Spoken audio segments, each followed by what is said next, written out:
it just means it's more Josh Forti to us, which is an awesome idea as far as I'm concerned. Speaking of Josh Forti, what's going on, man? Oh man, it's been a busy day, busy day, but full of exciting stuff. Good to be here. Thanks for having me. Love it. Glad to have you in. Today you are going to share something a little bit different with us, correct? You are talking a bit about podcasting, but as you put it, correct me if I'm wrong, the golden mic method. Now, before we get into the details of what in the world is the golden mic method, and once you tell us a little bit about that, why don't you go into a little bit of why you are focusing on podcast and what's the difference here?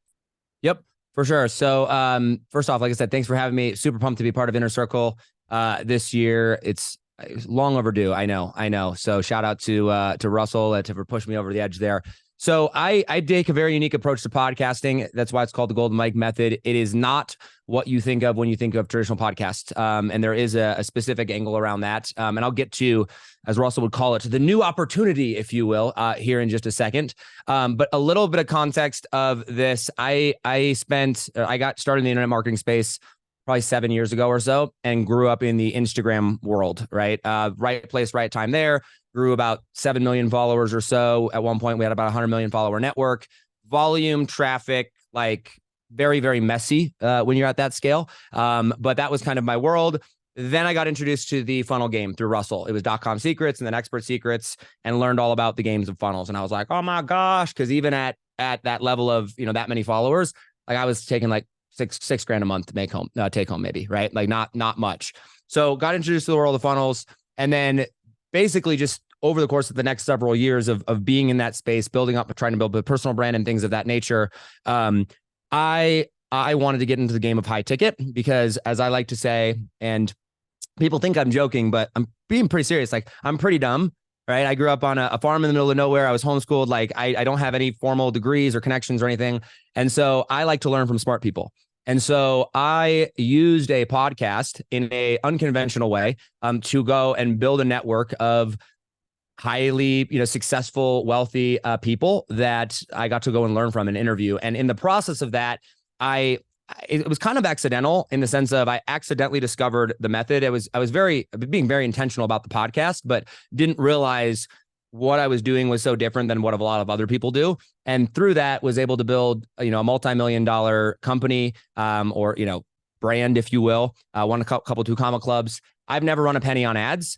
And when I started the podcast, I had basically no following. I had exited my social media company, so I didn't get to use any of the Instagram stuff or anything like that for credibility or like to drive traffic to this.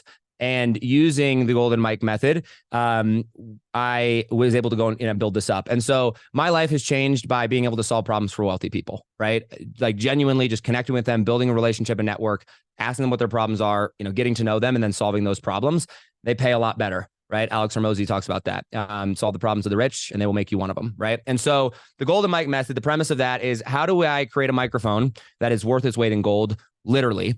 And what I have found in the process, we'll dive in, I don't want to spoil it too much, but is where most people believe the opportunity with the podcast lies is in their listeners.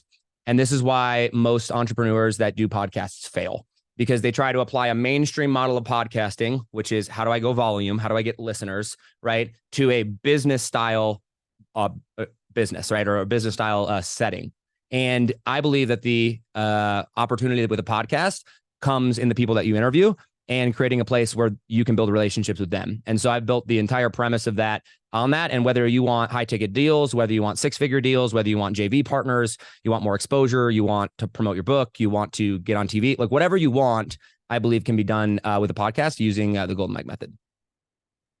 So what started down this road out of curiosity, to go from Instagram into podcasting? First of all, why the change? Yeah. I mean, quite frankly, it's because I wasn't making much money. And like I grew up on a farm in the middle of nowhere. I just wanted to be rich and famous because, we had not a lot of money, right? And so I thought if I could be famous, a little insecure Josh just wanting to be seen by the world, right?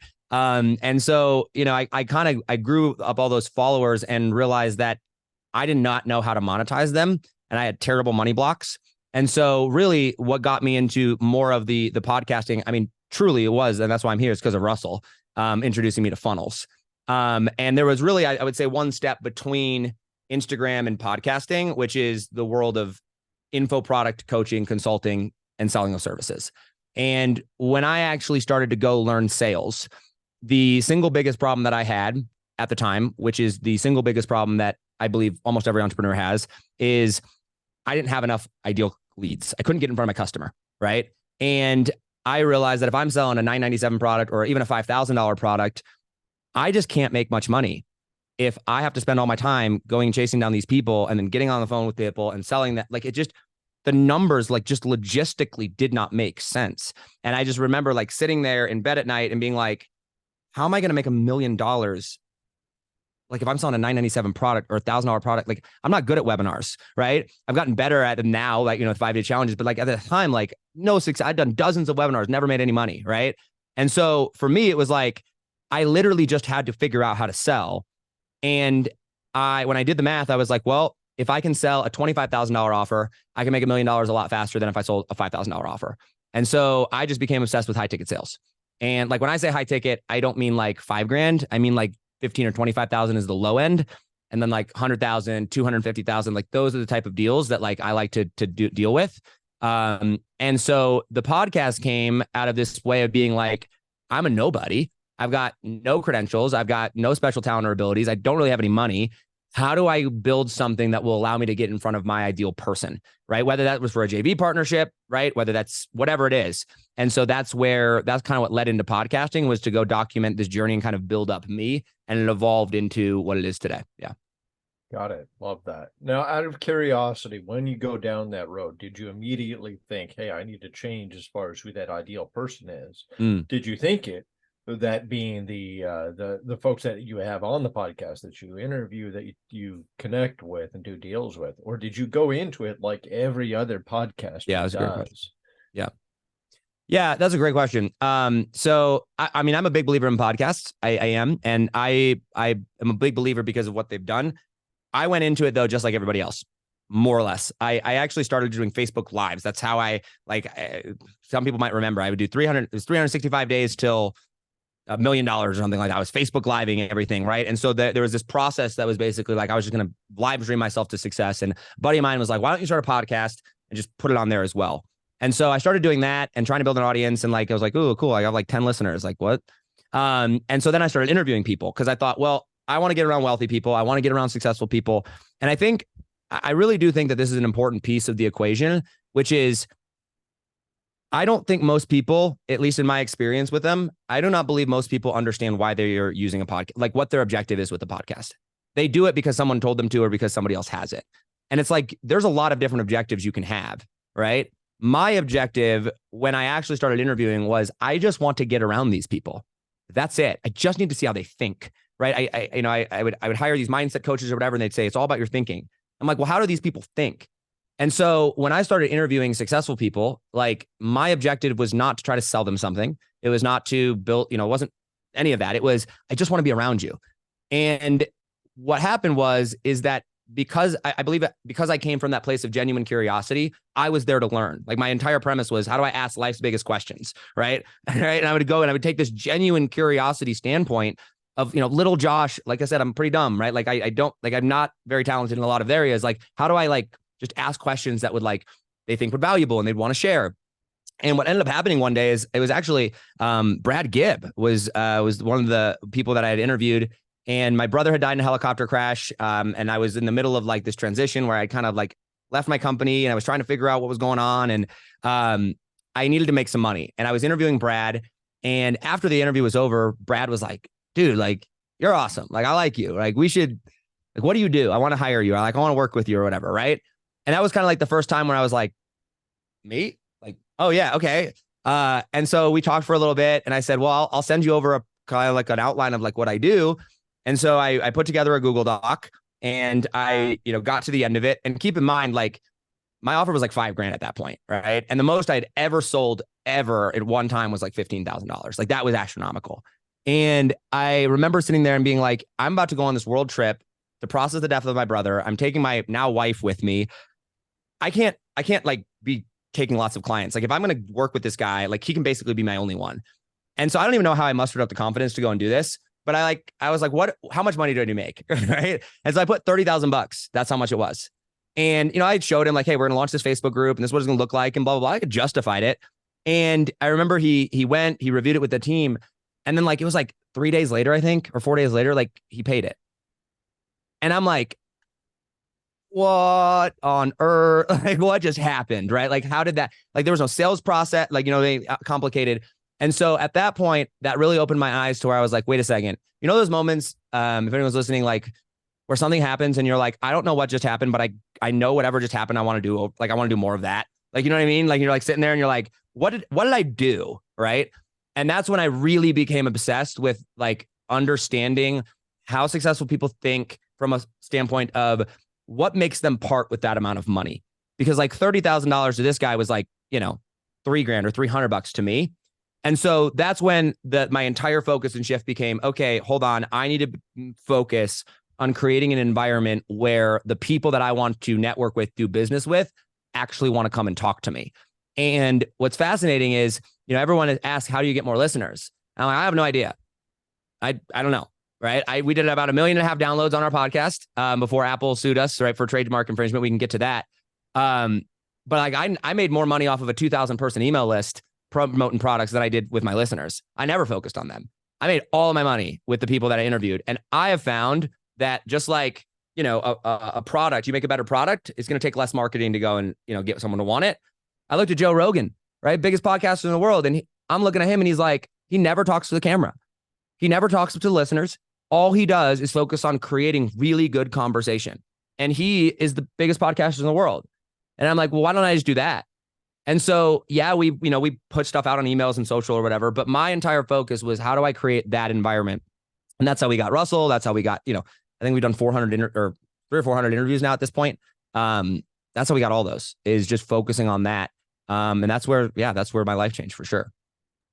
So tell me a little bit about what you see as the difference between the Josh back then, the Instagram, even just dabbling in the idea of podcasting, versus where you see now. Tell me a little bit more about the personality and identity differences if you look back on that. Okay. That's a great question. Don't let me forget. I want to draw out a visual diagram of like how traditional people do podcasting versus how we do podcasting, because I think it's really powerful for when people hear it. Everyone's almost like, so we'll get back to that. It's funny. I just had someone over at my house this morning for like 3 hours and all we did was jam out on podcasts. And he asked a similar question. And I said, I started into Instagram because I was a kid that needed attention, was wildly insecure, and did not feel like I was enough. And I was validated by the fact that I had more followers than you, because everyone told me in my life that you would amount to nothing or you wouldn't make it or da-da-da, you're crazy or whatever. And I could look at them and go, yes, but I have 6 million followers, right? Like, not me personally, but like, this is what like I manage. I'm like, you can talk all the crap you want to talk, but like, here we go, right? And it was shallow, right? These were art accounts or, non-personal brand accounts or whatever. But the person that built the Instagram version of Josh, his goal was to get seen. It was to be loud, right? And I was pretty good at it. Not gonna lie. If you go and you go look back at some of the stuff, like I wasn't afraid to say or do anything that I needed to do to get people's attention. I mean, not immoral or anything, but like just And after my brother died, he died in a helicopter crash, and he left behind a 5-year-old son and a pregnant wife, and it was a really like earth-shattering time. About 8 months or so after that, I hired Katie Richardson.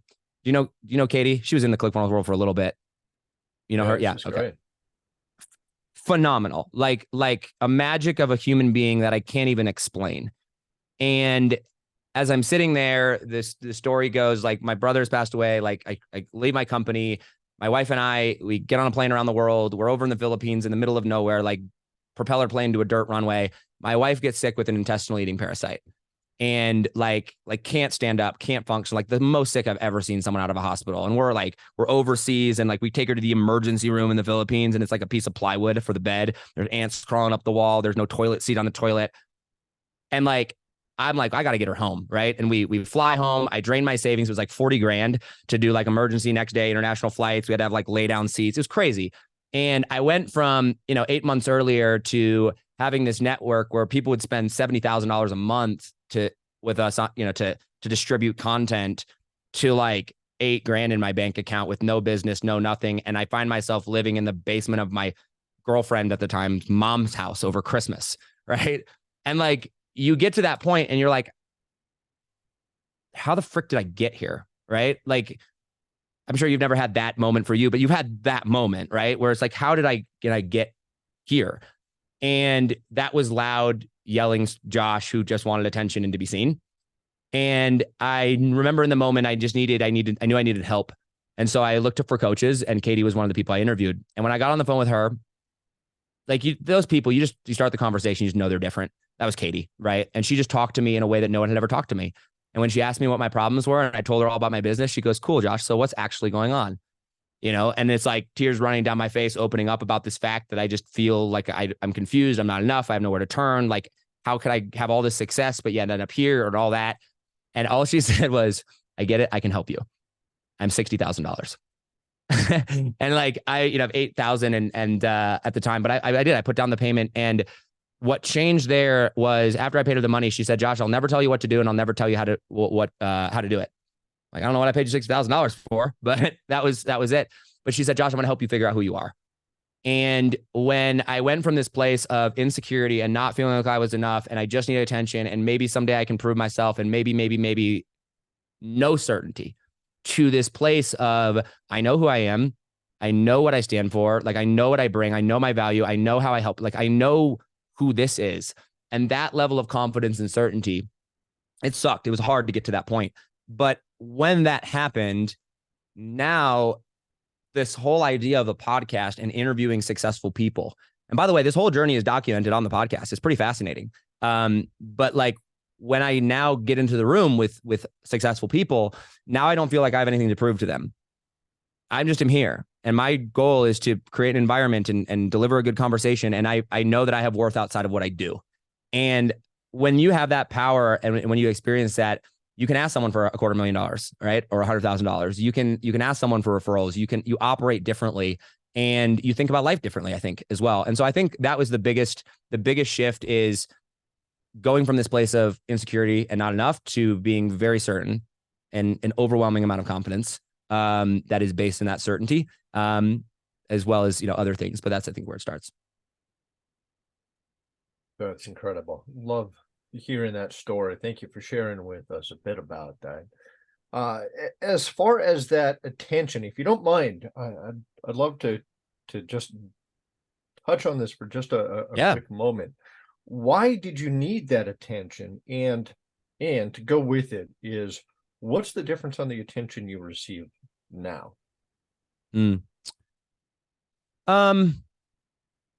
I grew up in a different world. I come from a homeschool family, 8 kids, and we were the small family, right? There are a lot of people with 12 and 13 kids. I don't know a different reality than that growing up. I just know that I did not feel seen a lot of times, perhaps, right? Like, maybe my value only came from the things that I did.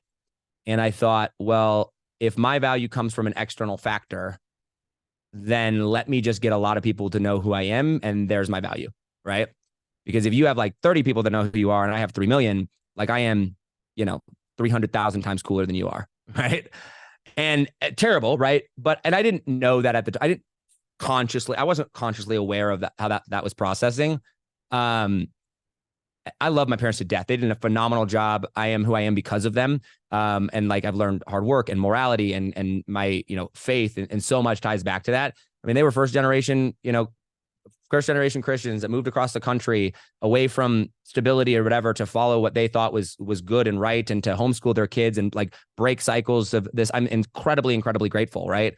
And so I just think that, in the reality of that, like, things get missed, and there were things that were good, like things that drove me. Like, I never did anything immoral, right? Like, I've never been a partier, right? I've never, like, I had my morals instilled into me. So for me, it was just finding validation.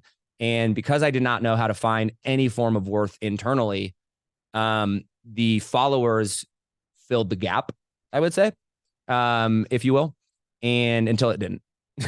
And it sucks that my brother died and I miss him, but it was a huge blessing in disguise, because that will shatter your world really, really quick and wake you up to the reality of none of this matters really quick. So I think that's probably where it came from. Yeah. I want to get one last question Yeah. in this, and then let's get into the podcast and what everybody is here for. But I'm really curious now about, do you see any difference? Did you get to the depth, for example, when you were doing more of the Instagram, more even just the beginning of the podcast world? What's the difference as far as the followers is concerned? That is, do you see a significant difference on who you attract, Yeah. on who follows you as a result?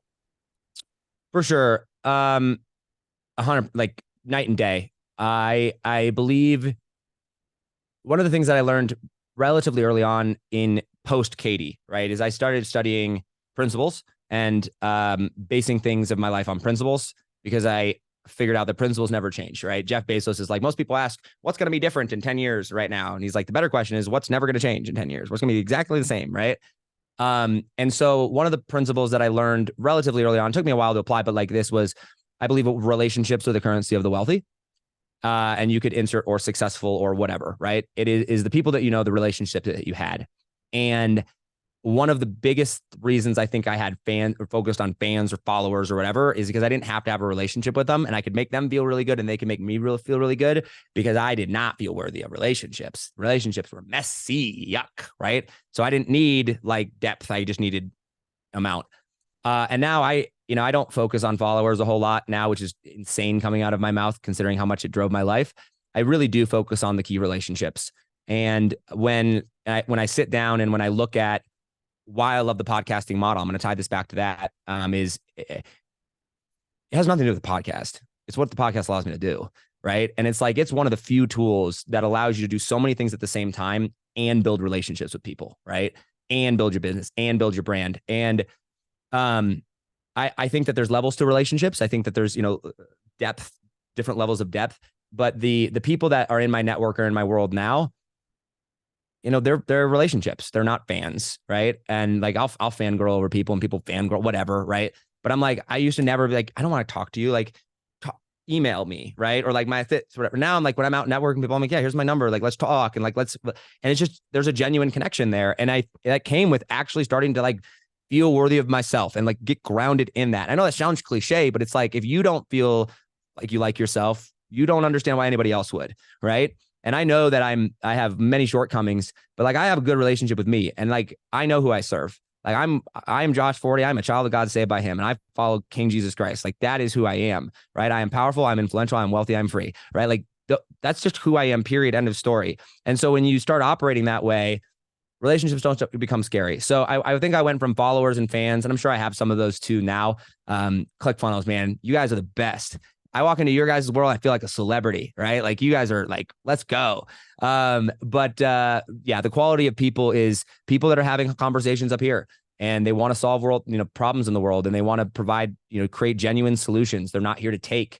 And the conversations I have, I say, I don't sell anyone anything, right? I don't sell $100,000 deal or a $250,000 deal.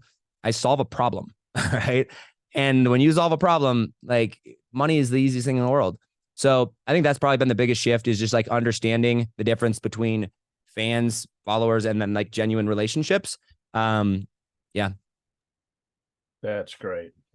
Yeah. Appreciate you breaking down really the difference. And it really seems, correct me if I'm wrong, it really seems more of the difference in your mindset and your approach is what fuels the difference in whoever might be following you. Meaning you're comfortable with yourself, you're doing this for yourself in order to get amongst the right people. That's going to attract a different person and arguably that ideal client for you, who you Yep. may have wanted or needed perhaps all day, all along. So I love that you're getting into this.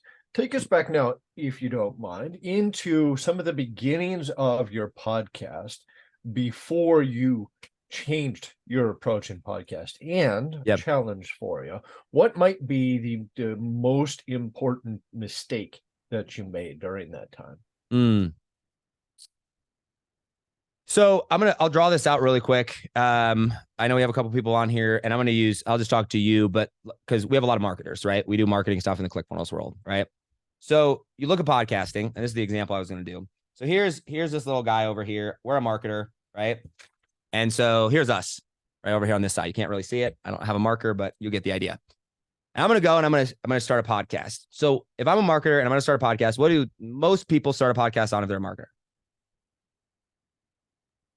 Marketing, right? Sure. I'm going to start a marketing podcast, right? I'm going to talk about marketing. And so because the focus of most people, which is when podcasts started, it was very a mainstream thing, right? Joe Rogan or Oprah or whatever, right?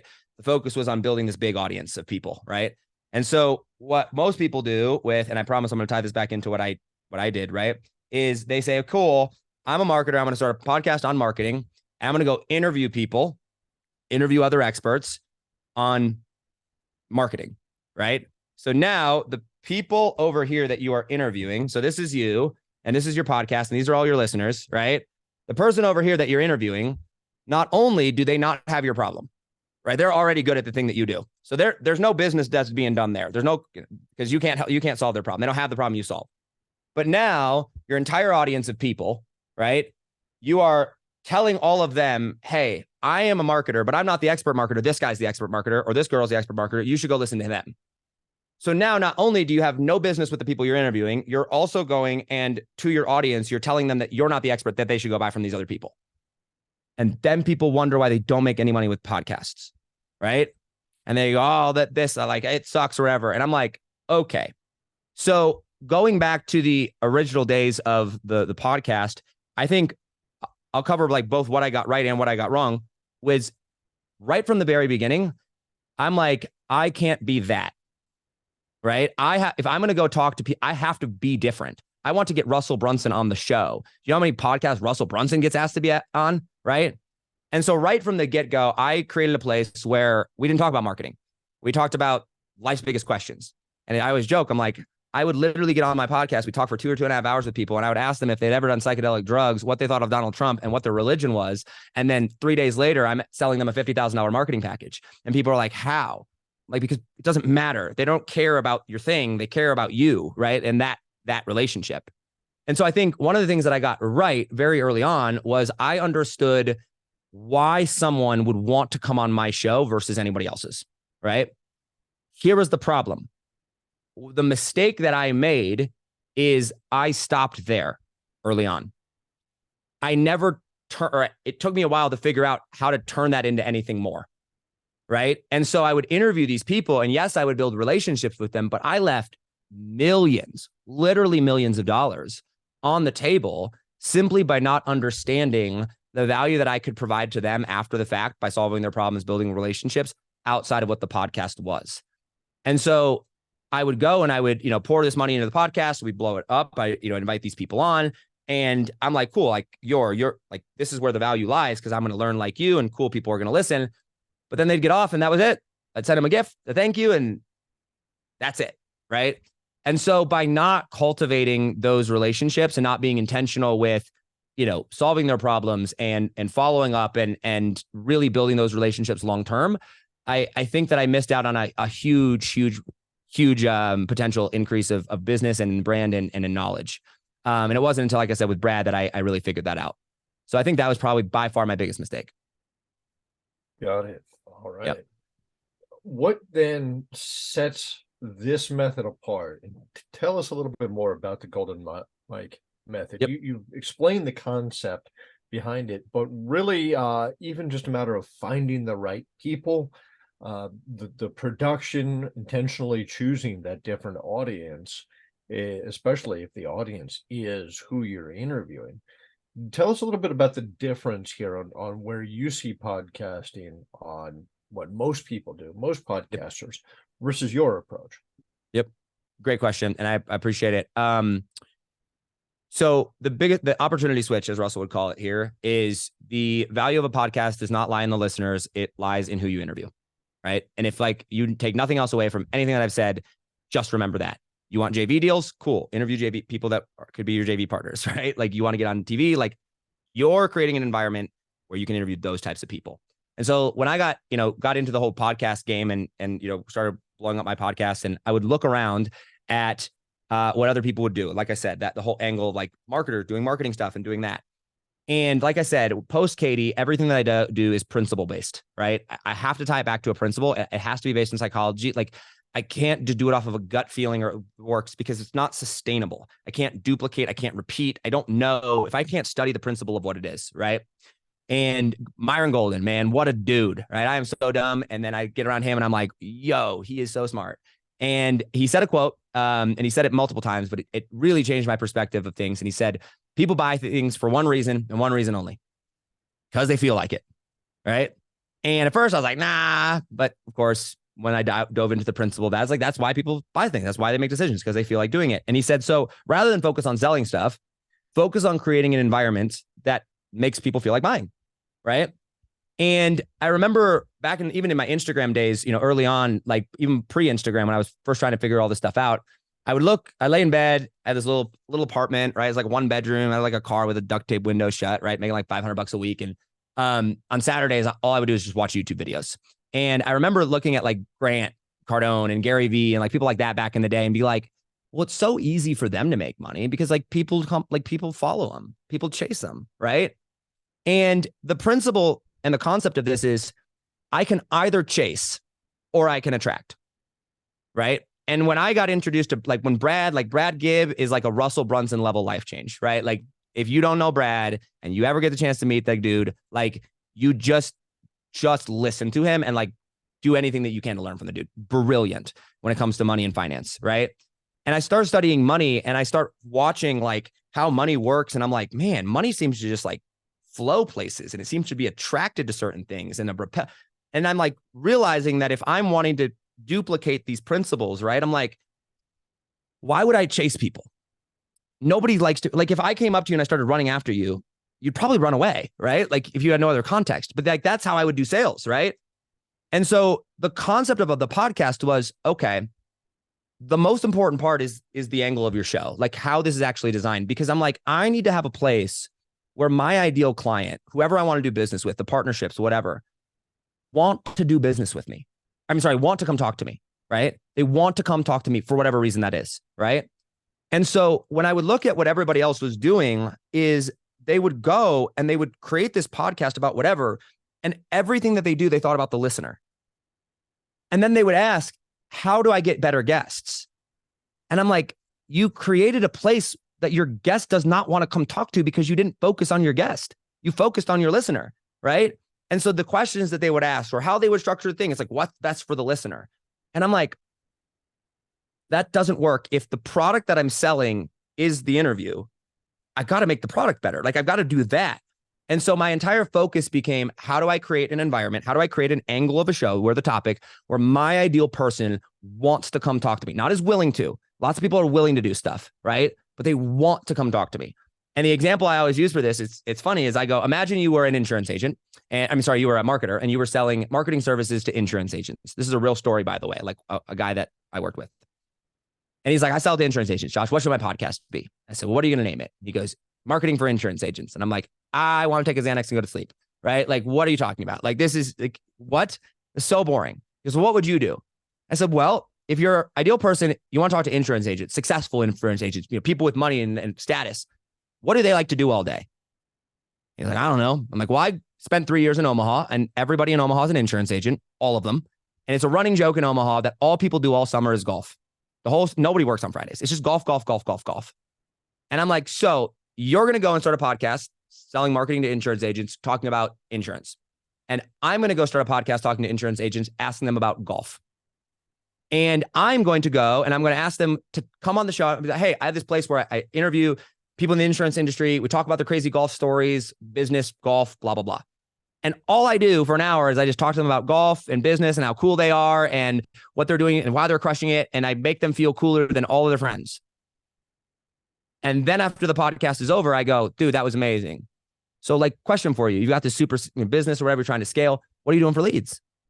Oh, blah, blah, blah, blah, blah, blah, blah. And now all of a sudden I go, why aren't you using my method or whatever the thing is, right? And now the problem they have is they want more leads. And now I just became a solution. But the premise, I got to get the book.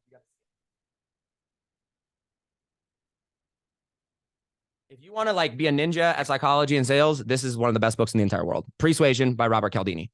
And the entire premise of this book says whatever happens right before the thing will determine the outcome of the thing, right? And the coffee example, where they go up and ask 50 people, I'm going to read you a story. Would you tell me what the main character was like? And the only difference was between the first 25 of them.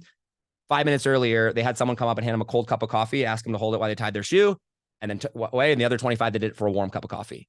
And the people that got the cold cup of coffee described the person in the story as cold and uncaring. And the people with the warm cup of coffee described them as warm and caring, right? Same story. Everything is the same. That's the only difference. Whatever happens right before will determine the answer.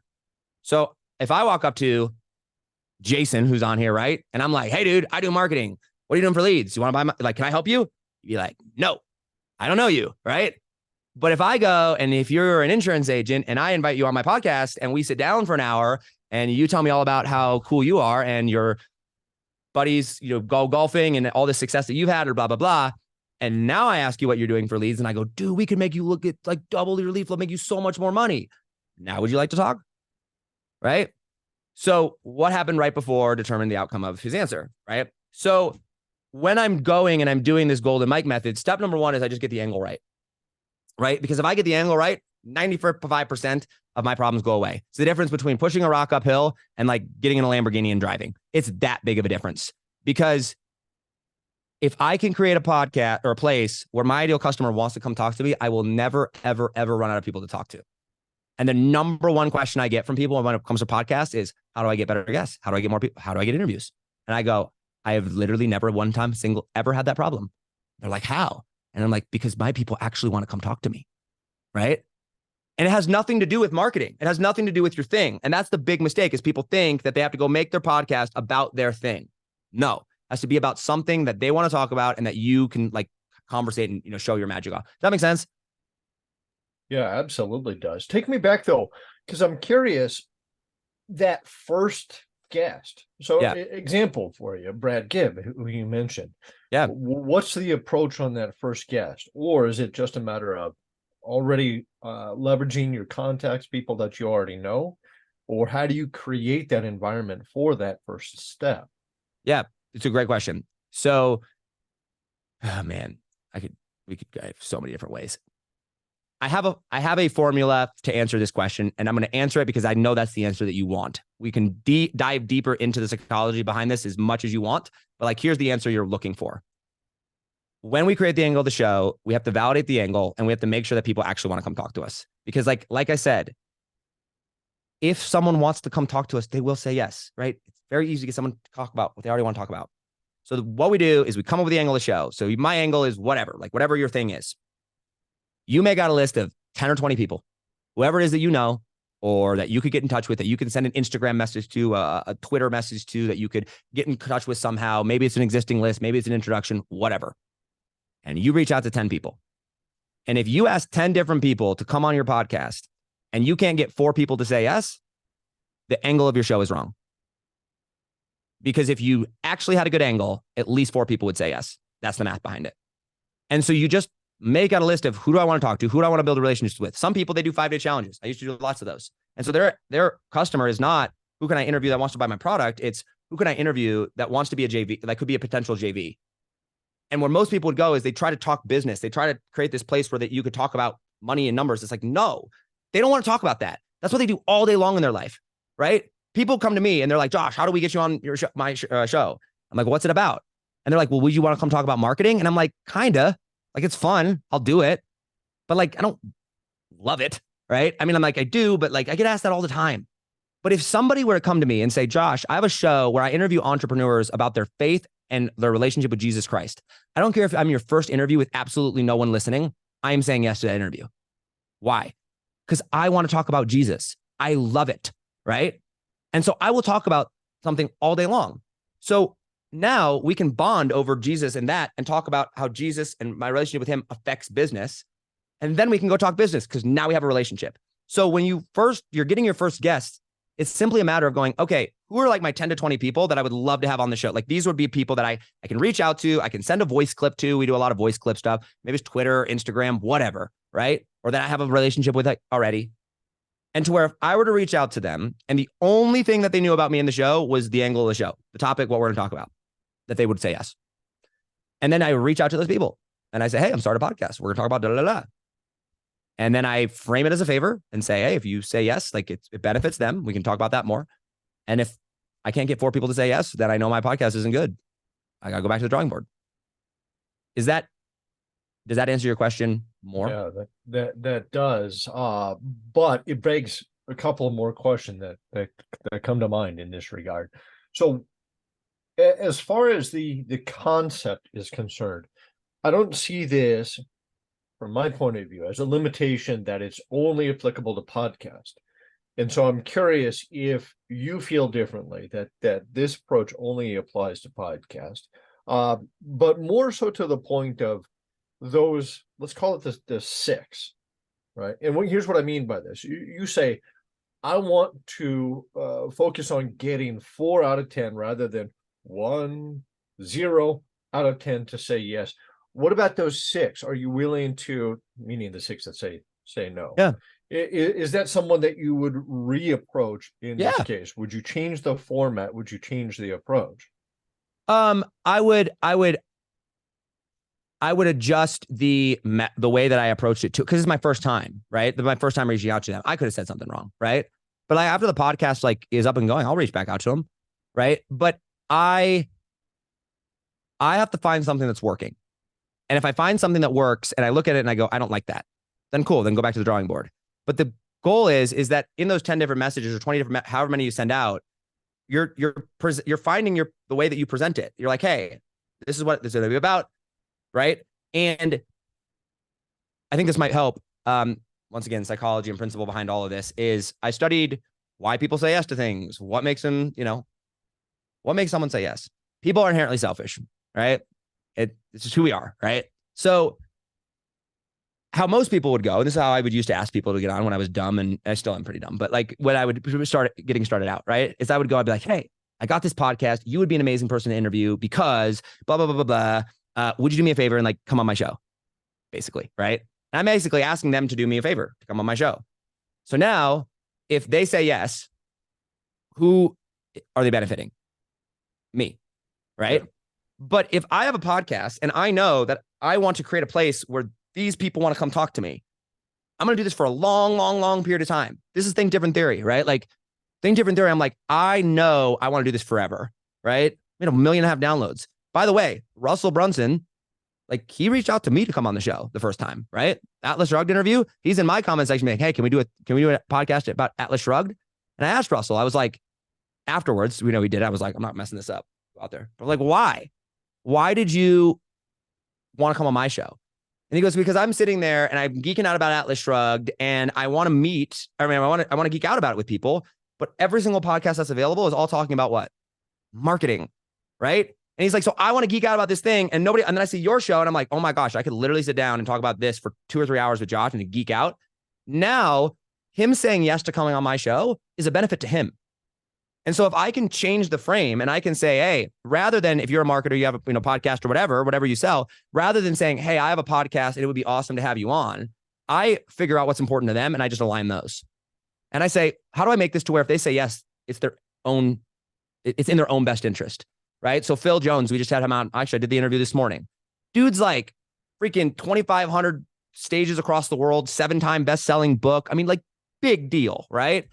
I sent him a Instagram voice clip. I'm like, dude, I am just blown away by your stuff. So fascinating. You clearly know your stuff when it comes to influence and persuasion and people. I have a show where we geek out about this type of stuff. And I would just love to share your message and your wisdom with the world, right? We'll promote whatever you want to promote. Like we'll talk about whatever you want to talk about. Would you be opposed to coming on? We'll do like an hour and a half long interview and we'll just dive deep. I promise to ask really, really good questions. And like you'll get exposure and we can just share your magic with the world. What do you say? And like 25 minutes later, he like messages me back and is like, count me in. Here's my assistant's email. Let's get it booked. Because him saying yes is a benefit. Make sense? The angle of my show is I want to create a place where cool, interesting people can nerd out about their expertise and I can ask them questions that nobody else gets to be asked, right? So by creating this place, it's like if I get the angle right, when I'm doing the reach outs, people get so hung up with, actually I did a poll on this. They get so hung up with, I don't know how I'm going to get people to say yes, right? And so I did. We just did a big 5-day challenge. We had Dan Henry come in and teach on day 5. It was last, right? And taught this whole process. And I ran in a poll and I said, how many of you are worried about being able to get people and guests on your show? And it was like 90% of it, right? It was like everybody but a couple. And I said, cool. How many of you guys that said yes, that you're worried about that, have tried to reach out to at least 10 people to get on your show? Only one had ever done it. And I'm like, why don't you all go do it right now? And the next day, we had like 12 people in there, land interviews, like with people. What all they did was reach out to them on Facebook. They didn't even have a show yet. They literally just reached out to people and said, hey, we're going to start a podcast. Will you want to come on? And they got interviews lined up. 7 days later, one of the guys messaged me and he closed a $15,000 deal off for the person he interviewed. I didn't even tell him what to do because it was like he went and asked. And so when you just make the ask, then like you'll get feedback and data back. But most people are so scared about asking that they never ask. And the reason they're scared about asking is because they don't actually believe in their show. Internally, they don't feel like their show is worthy of getting whoever it is on, right? Like when Russell was like, hey, I want to come on your show, I didn't go, oh my gosh, I don't know if like, what if I'm not good enough? I'm like, let's go. It's about time. This will be amazing, right? Like I'm pumped because I know that when Russell steps into that environment, right? Like when that's my magic, right? Like if I could choose any place, like I think it'd be super cool to interview Donald Trump, right? Donald Trump, Elon Musk, Joe Rogan, Tom Brady. Like those are my top 4. Russell was number 5 and I got him, right? Like if I could pick any environment to meet these people, the number one place that I would want to interview or meet these people is on my podcast. Why? Because like I get to be magic. I get to be me. I'm certain there's that confidence. And so when you take this angle of your show and you blend it with like, how do I create something that they want to talk about? And I get to be powerful magic of me. I combine these two things together. It is ridiculous who will say yes to coming on your podcast. I know that was a tangent. I apologize. But does that answer your question a little bit more? No, the tangents are the best parts here. So please feel free to do so. Yeah. The way I like to look at it, and this is something we used to do as far as an approach to summits, for example, setting up interviews of that type of nature.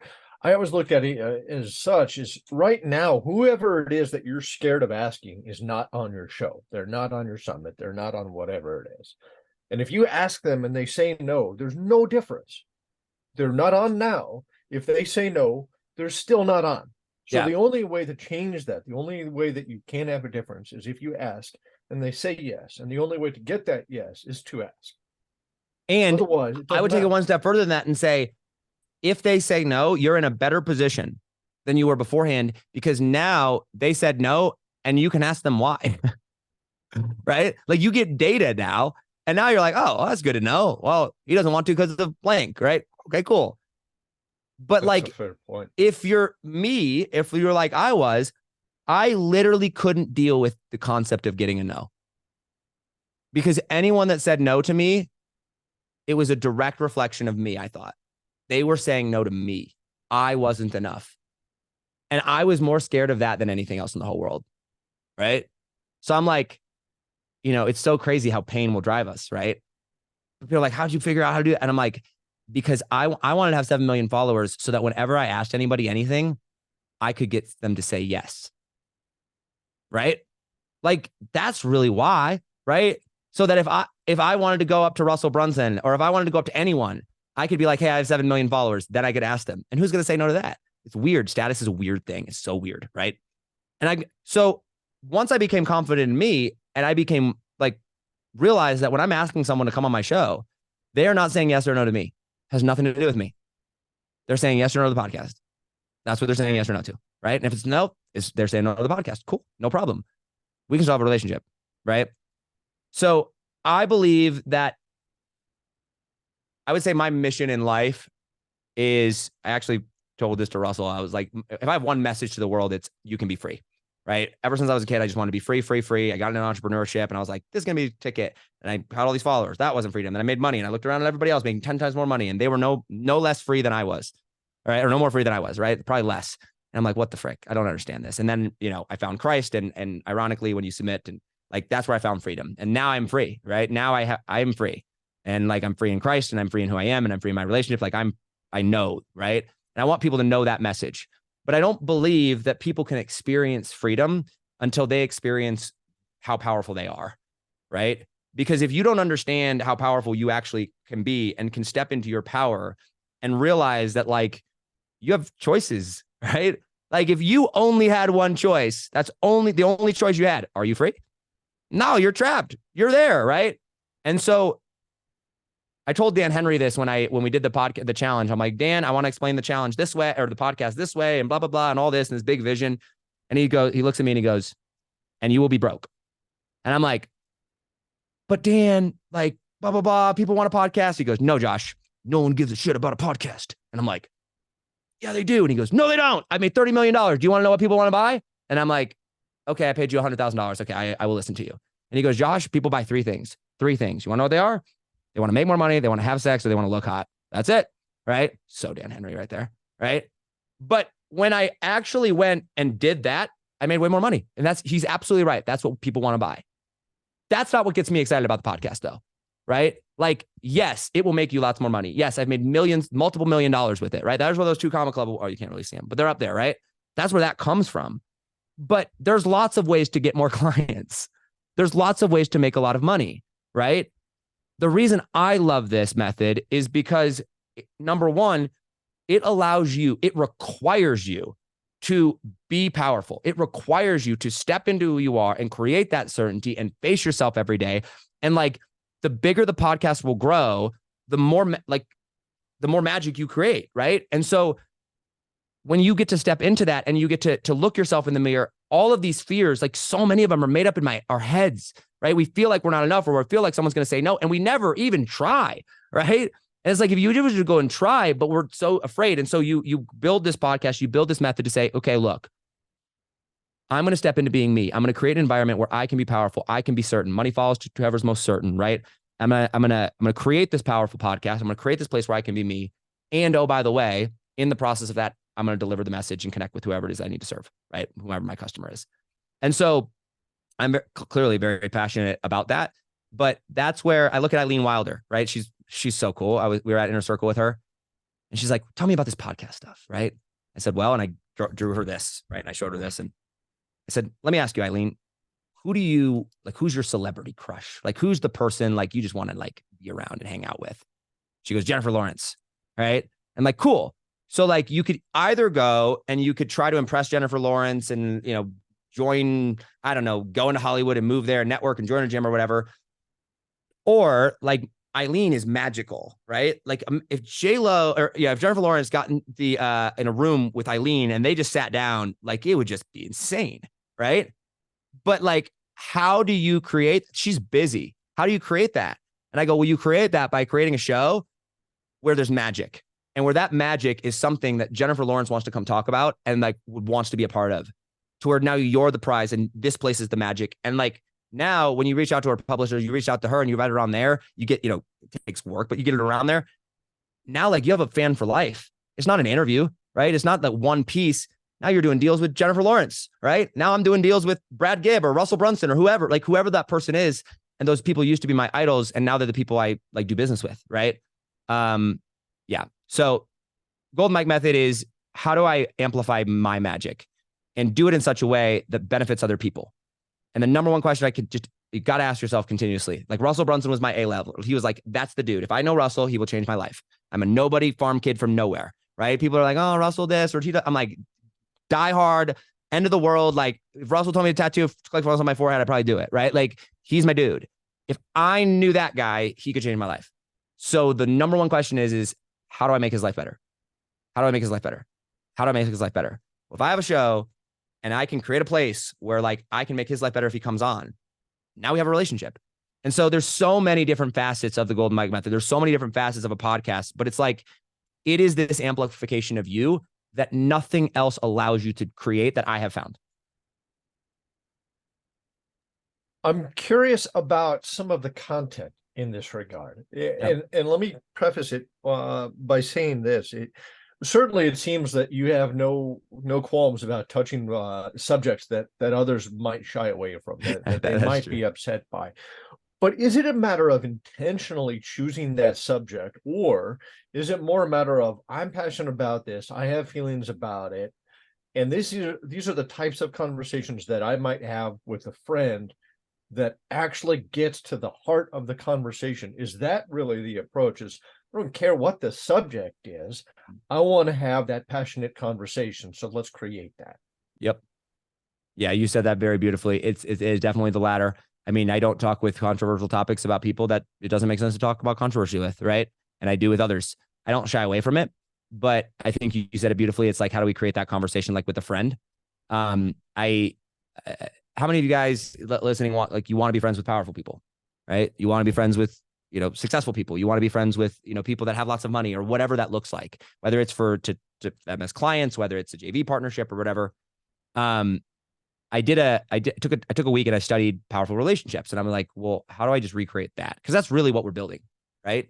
I don't sell anything. I build relationships with powerful people and I show them how I can solve their problems. And if they want it, we do it. If not, no problem, right? How do I make your life better differently?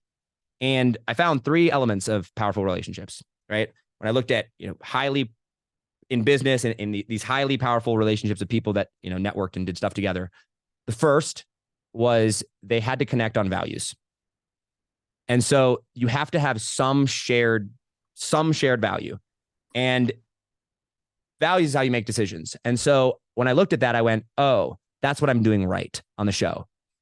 The whole premise of the conversation, of the interviews, and when you're talking with these people or whatever, you can tell I'm not a very surface level person, right?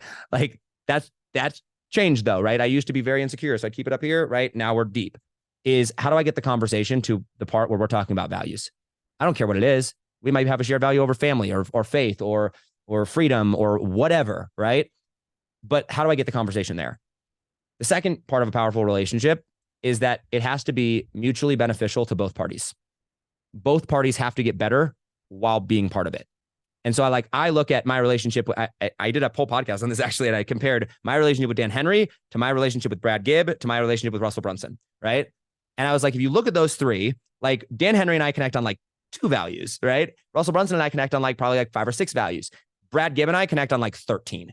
Like we're like, there's so many, like we connect a lot of very different, a lot of shared values. So now if I look at Dan Henry or I look at Russell, I look at business, we're in this game of business. How do I make something mutually beneficial? And once I realized this, people would always tell you have money blocks, you have money blocks, you have money blocks. And I'm like, I don't know if I do or not. I'm like, oh yeah, I had money blocks. What is the currency of business? Money, right? So if I am going to make someone's life mutually beneficial, if I'm going to benefit their life or they're going to benefit me, there is no better way to do it. End of story, end of discussion. There is no better way than either A, you pay them a lot of money or they pay you a lot of money. One of the two, because now they will remember, right? So if I pay you a lot of money, this is me to Dan, I paid Dan a lot of money, right? And he made my life a lot better. I made his life better. Same with Brad. Brad paid me a lot of money, $350,000. I think he's paid me, right? Made him millions, right? Mutually beneficial. So in the topic of conversation, and then the third part is you have to be consistent over time. You can't change, right? In the topic of conversation, my whole goal is I need to connect with people on values. And how do I get the conversation to that level? There's the 3 levels. There's surface level. This is, hey, we both like Starbucks, right? There's substance, which is we're talking business. And that's where most people stop. Let's talk business. Let's talk numbers. Let's talk blah. Values is let's go a level deeper, right? Let's talk like family, how you make decisions, what you value, what drives you, who you are, your belief systems, right? If I can get it there, the cool thing is then I get to decide whether I want to do business with them, right? Because there's people I interview and I get on and I'm like, screw, yikes. I don't know, yeah, right? You're cool on the surface, but oh my gosh, right? I'm not trying to solve their problem. I don't want a relationship with them. Give them a good podcast, good, off to the races. So you're absolutely right. It's how do I build those? How do I structure conversation in a way that allows us to have those deep conversations like you would with a friend?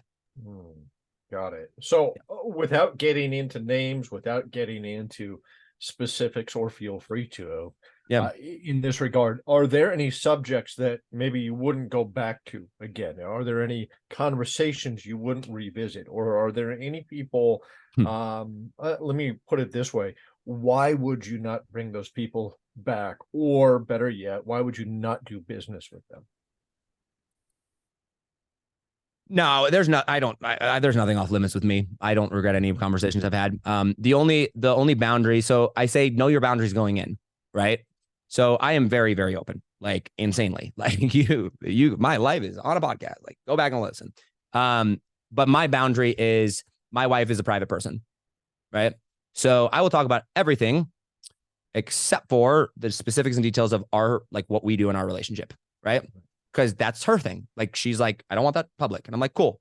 So like I will talk about marriage and I'm super pro marriage and how much I love my wife and all that stuff. But like that's just a boundary and I've never crossed it, right? But anything else, I mean, I have talked about some of the most insane things. No, I don't regret any of that. How I do determine though, as far as like whether I do business with things is as I have grown, there are ways that I will talk about a topic where I will not do them anymore. Right. Okay. So like, we'll take like the Trump example, right?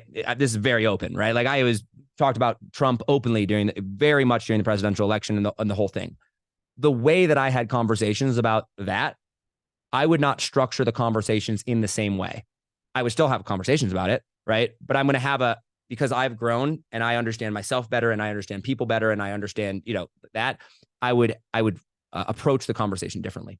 But as far as that, like I wouldn't change anything. And then the whole do business with people, I basically just look for a couple main things. And number one is first and foremost, like, can I actually solve their problem? Right. Because even if I connect on values, if I can't solve your problem, I don't want to take your money. Right. But after is like, can I solve your problem? Then I go and look at, does this person's values align with my core values of who I am and what I'm doing? Right. If this person is anti-family, right, like probably not going to align so much. But the podcast does a really good job of weeding those people out. Right.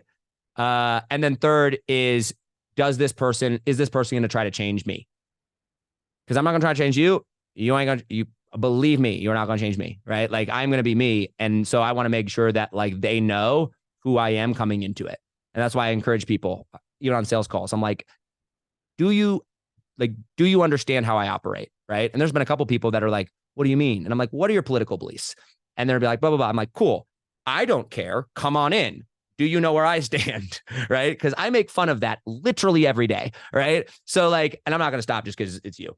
So little things, but that's pretty much it. Got it.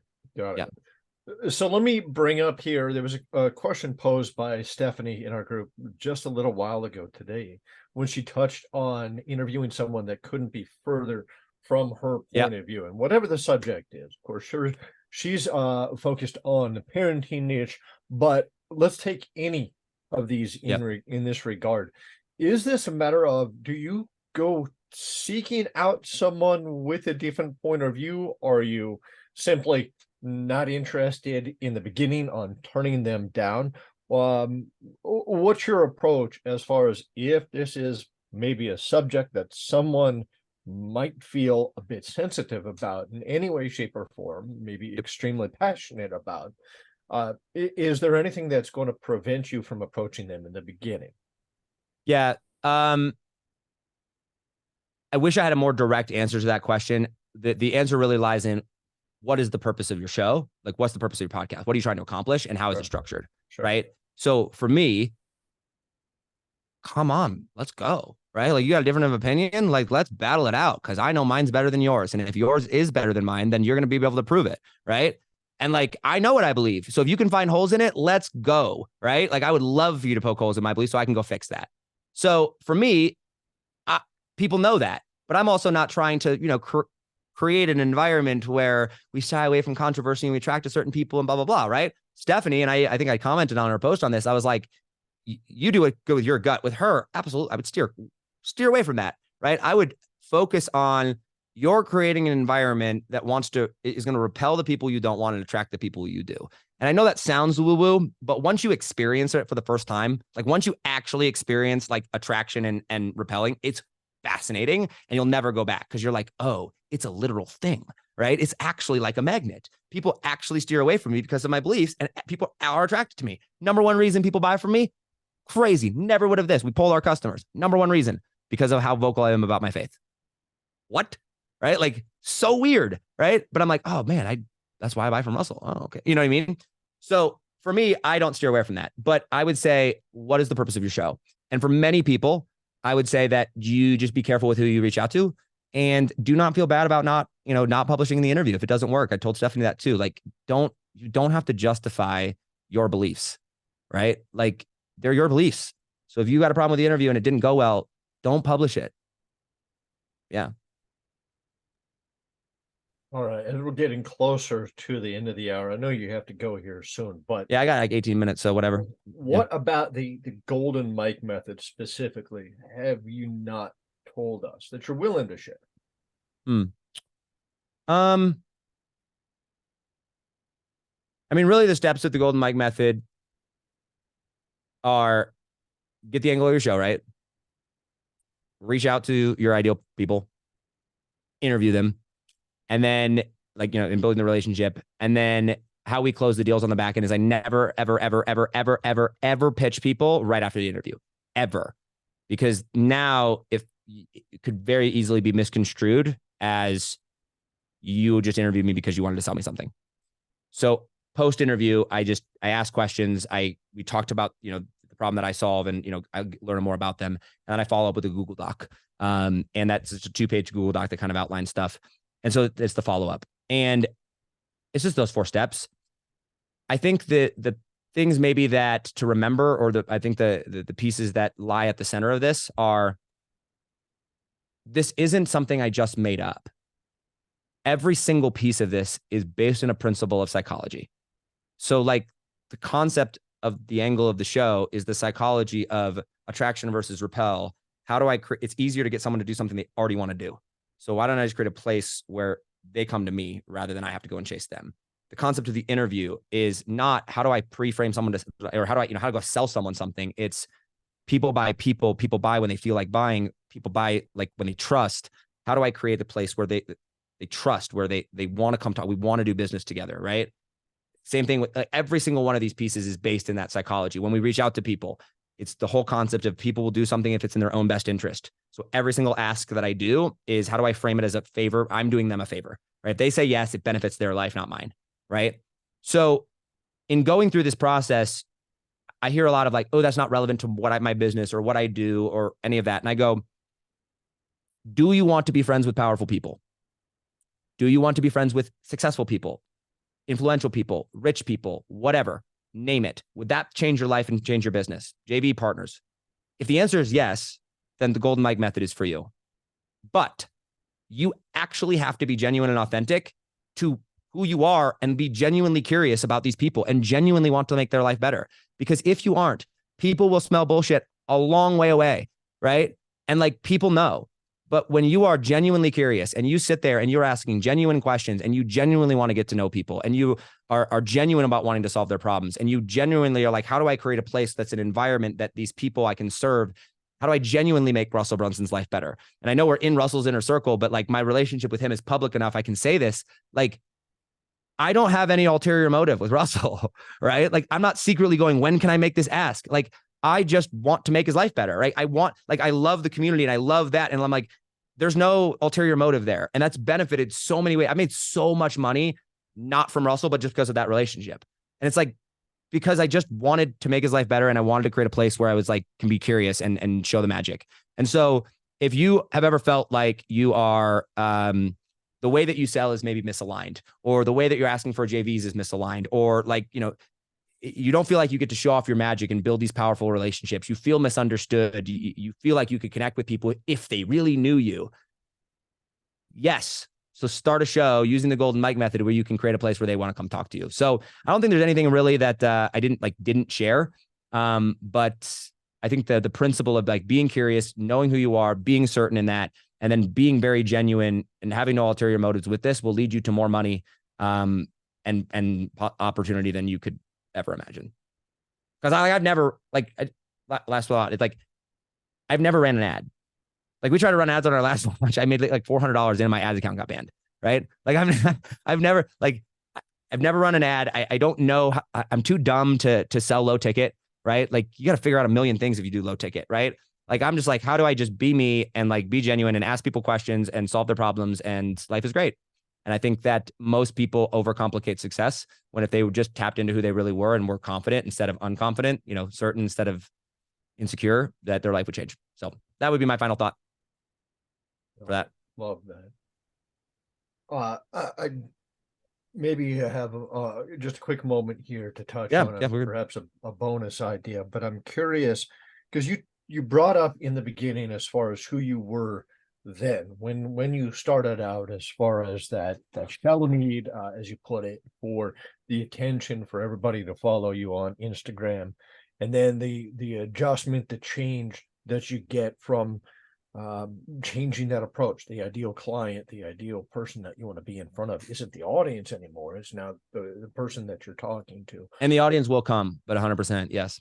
And that's exactly where I want to go with this, even to the point of the folks that purchase from you, no matter what the product is, right? It could be your golden mic method. Yeah. It could be, heck, yellows or something of whatever the case may be. How much do you see that the value and the importance of identity in this case, and whether that's an identity of, I see myself in the host, I see myself in the guest, whether it's who I am or who I want to be, or even I feel so comfortable and confident that that is not me, that it reinforces my identity. Mm, How do you feel that identity really affects, and this is getting into more of the psychology on it, yeah. how do you feel that identity really affects even our entire operating system on what we choose to do, who we choose to be around, who we attract, and even what we sell and buy? It's a good question.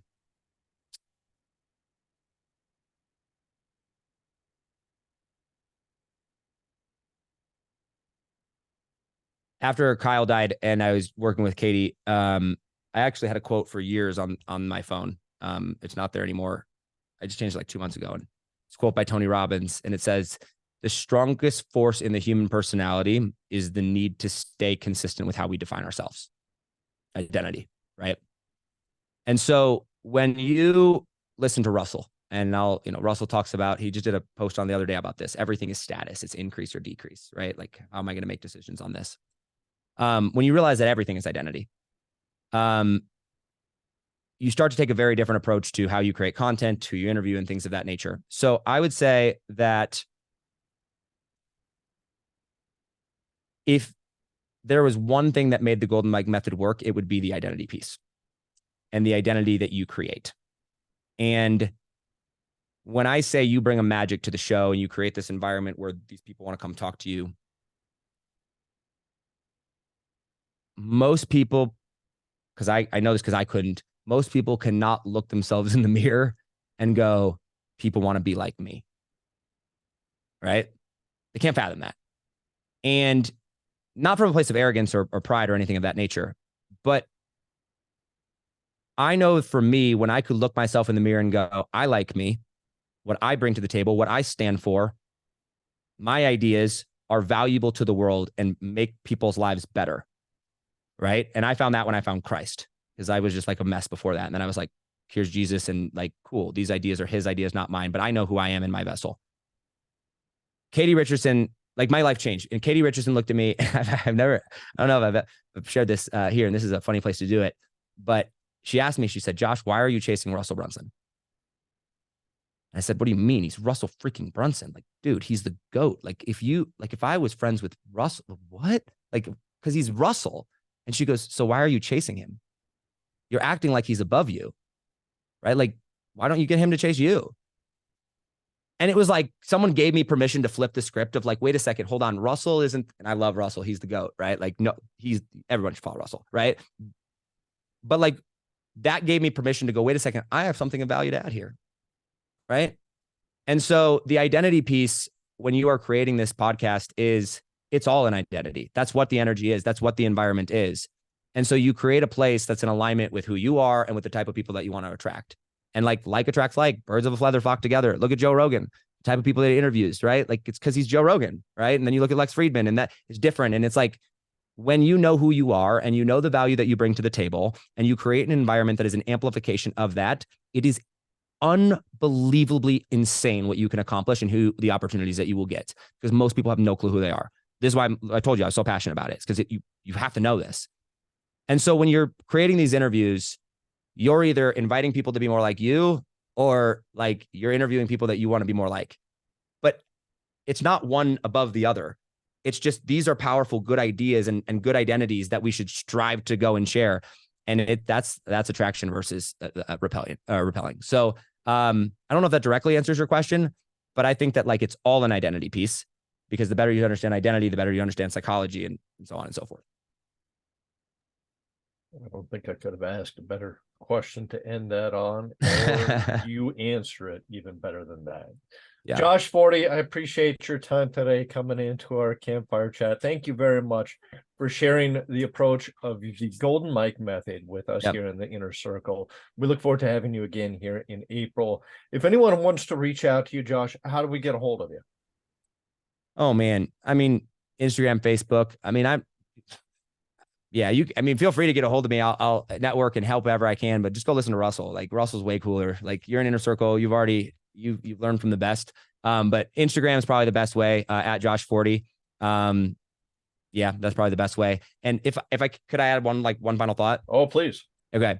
I genuinely believe in entrepreneurs, and I genuinely believe in people that feel a calling to get their message out to the world, because I thought that was everyone. And then I got out into the real world and I realized it wasn't.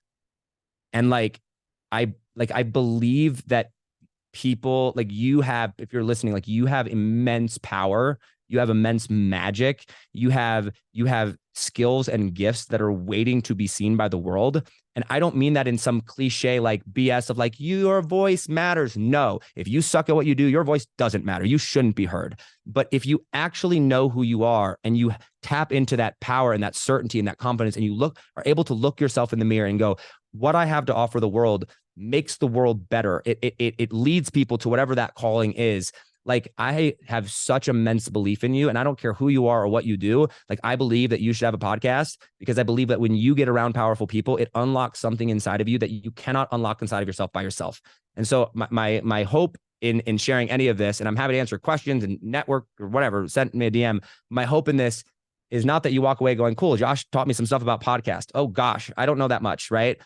What I have figured out, one small sliver, is that you can reverse engineer how to create an environment that allows you to be powerful and you to go change the world. And that happens when you get around other people that are very, very powerful and that call you to be powerful as well. So that would be my final message: is go find those people, go create a show that allows you to go interview and learn from those people, and then step into that magic and like let it become unleashed. So thank you so much for having me. That would be that's my final thought.